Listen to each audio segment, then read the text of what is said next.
Hello mga kalalab. So ayan dito habang Oh nakasakay ako my sa god. tricycle, parang gusto ko na talagang bumili.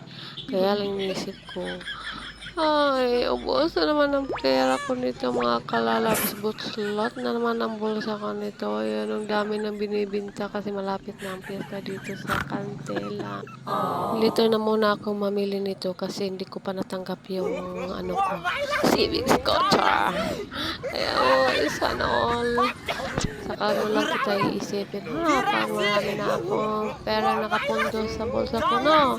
At ito na naman kalabs, kahit saan ka ikot talaga ang dami niyang binibinta, ang daming sakit sa mata. Kaya sa may gustong bibili, bumili na kayo kasi kayo may pera naman ako, wala pa sa ngayon.